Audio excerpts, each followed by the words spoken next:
Et c'est donc Vincent Bois, les équipes d'analyse d'IG qui sont à mes côtés pour entamer cette édition. Vincent, bonjour et bienvenue. Bonjour. Vous êtes avec nous chaque lundi. IG, partenaire du plan de trading de Smart Bourse, avec cette question effectivement, et on peut prendre d'ailleurs une vue franco-française à travers l'indice CAC 40 qui a été un des indices qui a le mieux profité du rallye d'automne jusqu'à présent. Vincent, 9 semaines de hausse consécutive pour l'indice CAC. Certes, la semaine dernière a été une semaine avec une dynamique un peu moins folle que les précédentes. On sent bien qu'on commence à plafonner au-delà des 6700 points pour l'indice CAC 40, ce qui fait que tout le monde aimerait bien voir une petite correction ou un petit retracement peut-être de ce mouvement de hausse qui aura été intense depuis plus de 2 mois maintenant. Ah, tout à fait, hein. C'est effectivement un peu ce qu'on attend, puisque déjà le rebond s'est fait sur des marchés qui étaient très baissiers.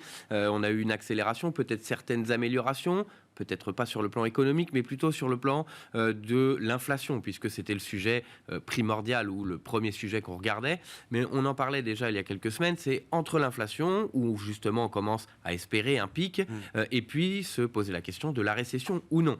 Donc là, on est un peu entre les deux. Un train peut en cacher un autre, m'a dit un voilà. C'est le train de l'inflation passe, attention, le train de la récession arrive. Exactement. Donc on profite encore justement de cette fin d'inflation, ou en tout cas de l'espérance du pic, et on n'est pas encore en train de se dire peut-être que les données économiques nous annoncent quelque chose de pire finalement, ou en tout cas une période qui n'est pas encore terminée, une période de difficulté. Donc le marché en profite encore. On s'attendait peut-être à une correction peut-être un peu avant. Pour le moment, eh bien, on voit que le mouvement est moins intensif, mais tout de même qu'il y a encore le marché veut continuer d'espérer finalement. Donc du côté de l'inflation, on l'a dit, c'est un peu de côté. Ce qu'il faut maintenant pour avoir cette respiration, on l'espère, et pas non plus une correction trop importante, c'est d'avoir justement ces données économiques qui pourraient montrer que, bien finalement, la politique monétaire qui pourrait devenir un peu plus accommodante, il y a une raison à cela. Et donc, c'est que les perspectives économiques pourraient être pires qu'attendues. Donc, on est toujours entre ces deux trains, justement.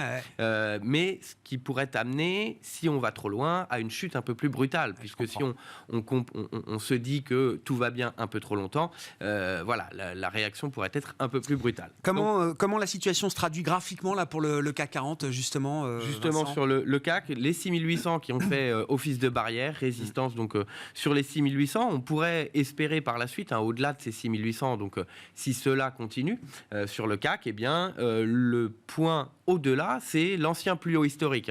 C'est 6940 qu'on avait atteint dans les années 2000. On a mis du temps à venir les dépasser pour enfin aller chercher les 7000 points par la suite. Donc c'est le niveau suivant, au-delà des 6800. Ce qui veut dire tout de même que c'est les des données gros niveaux. Voilà, et les données économiques seraient encore plus de côté. À moins qu'il n'y ait pas de ralentissement sur les données économiques, ce qui pourrait nous amener à ce niveau.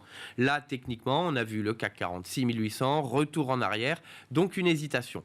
Il y a quelques données économiques, on l'a vu en Europe, les PMI qui n'étaient pas très bons en Europe, et puis aux États-Unis cet après-midi, l'ISM, qui pourrait amener peut-être justement à un peu plus d'inquiétude sur l'économie, et pourrait nous amener par ricochet, c'est aux États-Unis, mais également en Europe, à revenir sous les 6700 et le point que l'on va chercher vers les 6600, 6620 points.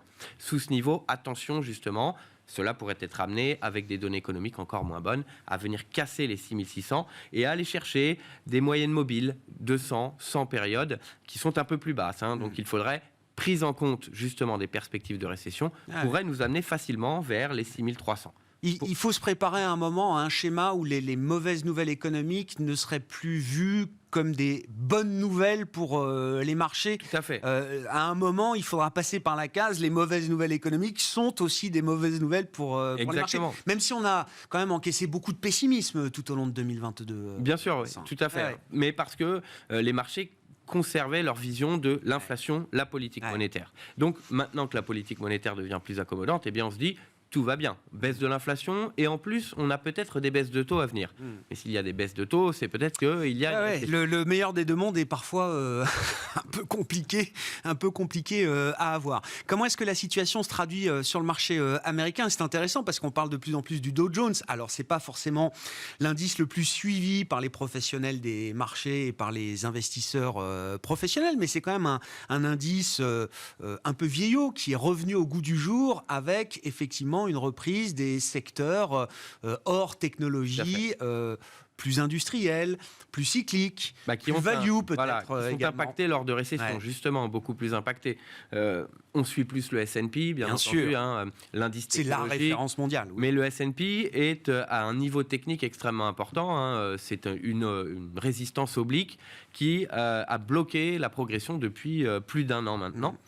Donc, extrêmement sensible. Sur le Dow Jones, pourquoi on surveille le Dow Jones ? Parce que justement, les indices technologiques ont été très baissiers. Avec la hausse des taux, ils sont plus sensibles, bien entendu.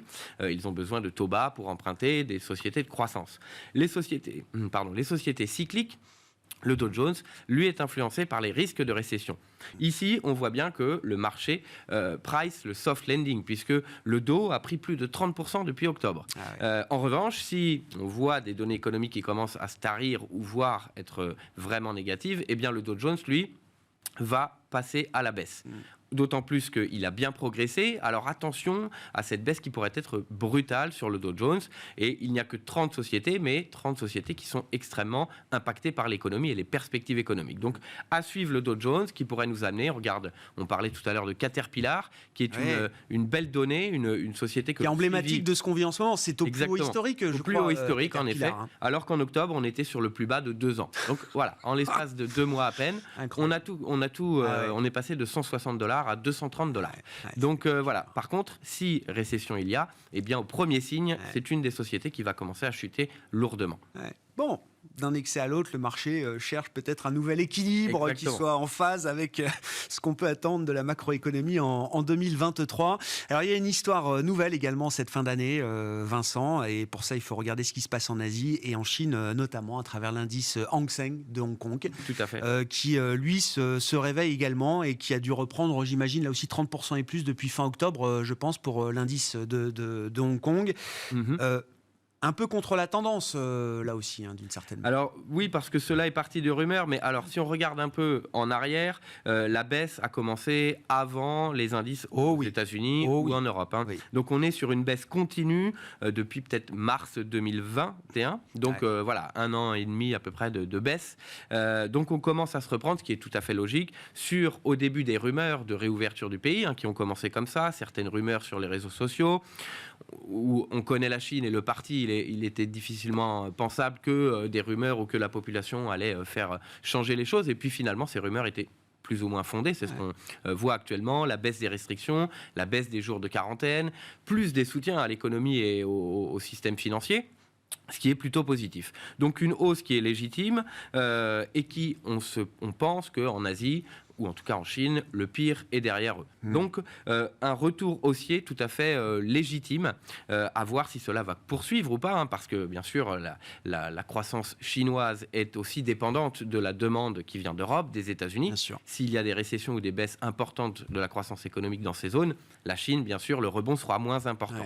Et on arrive également à un niveau technique, puisqu'on parle ici d'analyse technique, on arrive à un niveau technique important sur le Hang Seng, avec une moyenne mobile de 100 jours que l'on n'a pas franchie depuis juillet l'année dernière.